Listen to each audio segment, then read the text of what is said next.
সবাই ভালো আছো তো? সবাই ভালো আছো? তিনি পড়তে আসবে তো?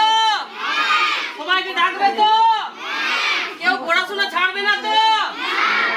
মারা পড়াশোনা শিখবে তো? মারা পড়াশোনা শিখবে তো? ঠাকুমারা পড়াশোনা শিখবে তো? বিশ্বের সেরা 10 জন শিক্ষকের তালিকায় স্থান পেলেন রাস্তার মাস্টার। ইউনেস্কো স্বীকৃত গ্লোবাল টিচার সম্মান পান পশ্চিম বর্ধমানের জামুরিয়া তিলকা মাঝি আদিবাসী পরগনার প্রাথমিক বিদ্যালয়ের শিক্ষক দীপনারায়ণ নায়েক। ইউনেস্কোর আমন্ত্রণে প্যারিসে যান তিনি। সেখানে 8ই নভেম্বর 2023 তারিখে ইউনেস্কোর জেনারেল অ্যাসেম্বলিতে বিশ্বের 10 জন সেরা শিক্ষকের নাম ঘোষণা করা হয়। আর্থিক পিছিয়ে পড়া পরিবারের ছেলে মেয়েদের প্রথাগত শিক্ষার বাইরে তিনি ছড়িয়ে দিয়েছেন শিক্ষার আলো। বিশেষত কোভিডকালে যখন বন্ধ হয়ে গিয়েছিল সব শিক্ষাঙ্গনের দরজা, সে সময় তিনি নিরবিচ্ছিন্নভাবে শিক্ষাদান করে গেছেন। তিনি উপলব্ধি করেছিলেন, একবার যদি এদের শিক্ষা বন্ধ হয়ে যায় তাহলে কোনো দিনই আর এদের শিক্ষার আলোয় আনা যাবে না। তাঁর শিক্ষাদানের উদ্ভাবনী কৌশল তাঁকে অনন্য করে তুলেছে। নেই কোনো শ্রেণীকক্ষ বা শিক্ষা সরঞ্জাম। গ্রামের রাস্তা গাছের তলা হয়ে উঠেছে শ্রেণীকক্ষ। বাড়ির পিছনে মাটির দেওয়ালে কালো রং করে ব্ল্যাকবোর্ড তৈরি করে সেখানেই পড়ুয়াদের শেখানো হয় অ আ ক খ। আমরা ডোর স্টেপ এডুকেশন, একেবারে দুয়ারে শিক্ষা, দীর্ঘদিন ধরে যেটা বললাম 3 জেনারেশন লার্নিং মডেলে মায়েরা সকালে কাজে চলে যায়, তারা সন্ধ্যেতে ফিরে আসে।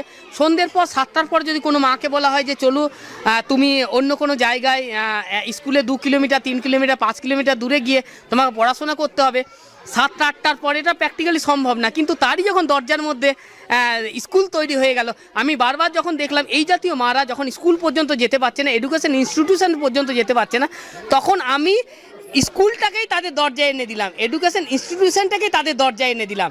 আমার মুখ্য উদ্দেশ্য যারা স্কুল পর্যন্ত পৌঁছাতে পারছে না তাদের দরজায় স্কুলকে পৌঁছে দেওয়া। বাংলার পাশাপাশি হিন্দি, অলচিকি, ইংরেজি অক্ষরের সঙ্গে পরিচয় করানো হচ্ছে।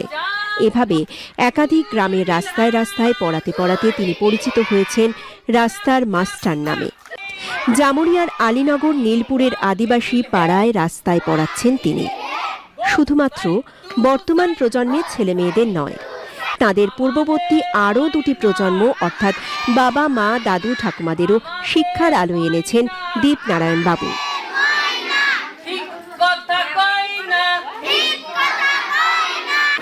খুব ভালো, খুব ভালো, বাহ বাহ বাহ বাহ বাহ, দারুণ দারুণ দারুণ, বাহ বাহ বাহ, খুব ভালো। ক মুখে বলো, ক জোরে বলো, সবাই একটা বলো, হস্ত।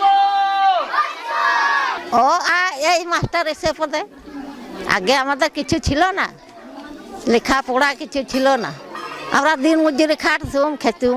তারপরে গতর পড়ে গেলে অনেক কিঠা সেলাই করছি, ঝাঁটা বুনছি, তালাই বুনছি, এই সকল করছি। 3G লার্নিং মডেল 3টি প্রজন্মকে শিক্ষিত করার জন্যই রাস্তার মাস্টারের মেন উদ্যোগ। এবং এখানে যারা শিক্ষার্থী তারা প্রত্যেকেই প্রথম জেনারেশনের ফার্স্ট জেনারেশন লার্নার, তাদের মা বাবা তাদের দাদু দিদারা কখনো প্রথাগত শিক্ষা পায়নি। তো এখানে প্রথম ফার্স্ট জেনারেশন লার্নাররা শিক্ষিত হয়, তারপর তারা তাদের মা বাবাদেরকে শিক্ষিত করে, তারপর তারা তাদের দাদু দিদাদেরকে শিক্ষিত করে। এই শিক্ষার যেটা ফ্লো সেটা নিচ থেকে ওপরের দিকে, অর্থাৎ ছোটরা বড়দেরকে শেখায়। একইভাবে বর্তমান প্রজন্মের ছেলেমেয়েরা তাদের পূর্ববর্তী প্রজন্মের কাছ থেকে শিখছে তাদের হারিয়ে যেতে বসা নিজস্ব সংস্কৃতি, শিল্প, হাতের কাজ। হাতের কাজ থেকে মহিলাদের আয়ের ব্যবস্থা করেছেন তিনি। 3D মডেল রয়েছে, 3 ডাইমেনশনাল মডেল, যেখানে শুধুমাত্র এডুকেশন না, এডুকেশনের সঙ্গে সঙ্গে ম্যাল নিউট্রিশন, যেটা এই জাতীয় শিশুরা অনেক বেশি আর কি এই সমস্যায় ভোগে, এবং তার সঙ্গে সঙ্গে স্পোর্টসের প্রতি তাদেরকে মোটিভেট করা, এবং যে জাতীয় স্পোর্টসগুলো এখন অবলুপ্ত হয়ে যাচ্ছে সেই স্পোর্টসগুলোকে আরও বেশি তুলে ধরা। তো এটা গেলে একটা ডাইমেনশন যেখানে এডুকেশন, স্পোর্টস এবং ম্যাল নিউট্রিশন রয়েছে। দ্বিতীয় যে ডাইমেনশন রয়েছে সেখানে আমাদের রয়েছে কালচার এবং এনভায়রনমেন্ট। যেহেতু আদিবাসীর সঙ্গে এনভায়রনমেন্টের খুব বেশি যুক্ত, আমরা কালচার এবং এনভায়রনমেন্ট এনভায়রনমেন্টের মেলবন্ধন করার চেষ্টা করি। এবং থার্ড ডাইমেনশন যেটা, সেটা এম্পাওয়ারমেন্ট, ওমেন্স এম্পাওয়ারমেন্ট। যেমন আমরা আগে বললাম যেখানে কালচার রয়েছে, যার মধ্যে তাদের যে হাতের কাজগুলো তারা শেখে, ওমেন এম্পাওয়ারমেন্ট করা হয়। সেই যে এম্পাওয়ারমেন্টের মাধ্যমে তারা যে শিক্ষাগুলো শিক্ষিত হচ্ছে, সেইগুলোকে ভোকেশনাল ট্রেনিং হিসাবে তাদেরকে আরও বেশি ডেভেলপ করা হয়। আর্থিকভাবে পিছিয়ে পড়া বিশেষত আদিবাসী সমাজে শিক্ষার আলোকবর্তিকা পৌঁছে দিয়ে তিনি নানান কুসংস্কার দূর করতে সক্ষম হয়েছেন। স্কুল ছুটতে তিনি ফের শিক্ষার অঙ্গনে এনেছেন। এভাবেই কমিউনিটি ডেভেলপমেন্ট সম্প্রদায়ের বিকাশ ঘটিয়ে চলেছেন তিনি। পরিস্থিতির কারণে, টাকা পয়সার কারণে আর পড়তে পারলাম না, তো আর বললাম না, তো স্যার এলেন, স্যার আমাদেরকে বললেন, তো স্যার আমাদেরকে ভর্তি করেছেন, তাই পড়াশোনা চালিয়ে যাচ্ছি। দেওয়ালে ব্ল্যাকবোর্ড করেছি, সেখানে আমাদেরকে পড়ায়, শেখায়, ABCD লেখায়, সব লেখায়, হিন্দি, ইংলিশ লেখায়। খুব সুন্দর লাগে এখানে পড়তে। আমাদেরকে ভালো লাগে রাস্তা মাস্টার আসার পর থেকে। আমরা নিজেরাও পড়াশেখা করি, তারপর মা বাবা ঠাকুমাকেও পড়াশেখা শেখাই, তারপর হাতের কাজ করি। আমি সেকেন্ড ইয়ার ব্যাক করেছি। পরিস্থিতি, করোনাকালে পরিস্থিতি খারাপ ছিল, বাড়িতে অসুস্থ, পরিস্থিতি খারাপের জন্য আমাকে কলেজটা ছাড়তে হয়। দেবনারায়ণ স্যার এখানে এসে আমাদেরকে বুঝিয়েছেন, ভর্তি করেছেন নেতাজি ওপেন ইউনিভার্সিটিতে। এখন আমি পড়াশোনা চালিয়ে যাচ্ছি। পড়াশোনা শেষে ছোট ছোট পড়ুয়াদের স্বাস্থ্যের কথা চিন্তা করে তাদের তিনি পুষ্টিযুক্ত খাবারও দেন।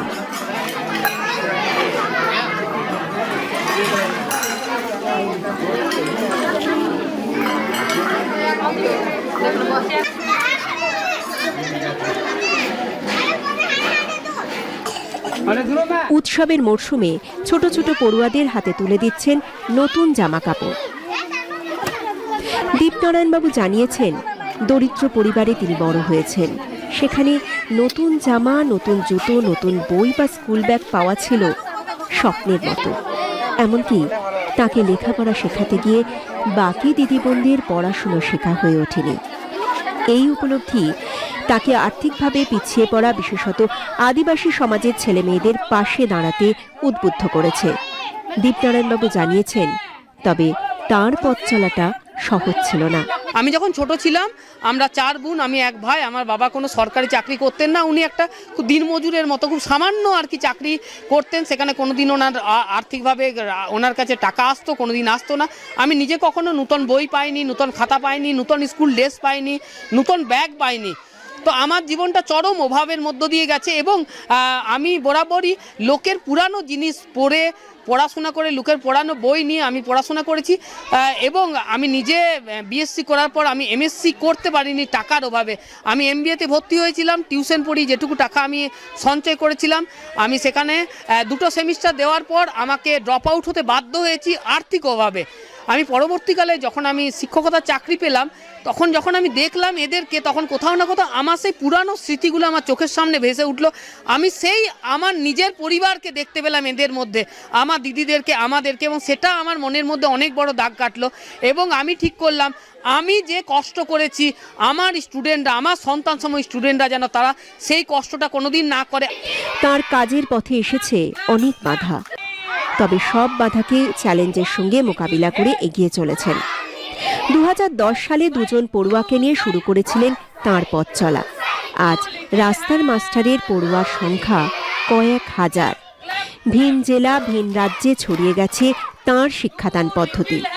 এখন দেশের গণ্ডি ছাড়িয়ে বিশ্বময় ছড়িয়ে যেতে চলেছে প্রত্যন্ত গ্রামের শিক্ষকের কমিউনিটি ডেভেলপমেন্ট প্রয়াস। আমি খুবই আর কি আনন্দিত। আপনাদের প্রত্যেকের যে শুভকামনার ফলে আজকে গ্লোবাল টিচার প্রাইজ পৃথিবীর প্রথম 10-এ রাস্তার মাস্টারকে স্থান দিয়েছে। যে রাস্তার মাস্টার প্রত্যন্ত গ্রামে, যাকে কেউ চিনত না, 2010-এ যিনি তার পথ চলা শুরু করেছিল একেবারে প্রত্যন্ত জায়গা থেকে। এবং এমনও জায়গা ছিল যেখানে স্বাধীনতার 75 বছর পর্যন্ত ইলেকট্রিসিটি এসে পৌঁছায়নি, যেখানে কোনো বিদ্যালয় নেই, যেখানে কোনো স্কুল নেই, যেখানে রাস্তা নেই, যেখানে কোনো রকম পরিকাঠামো ছিল না।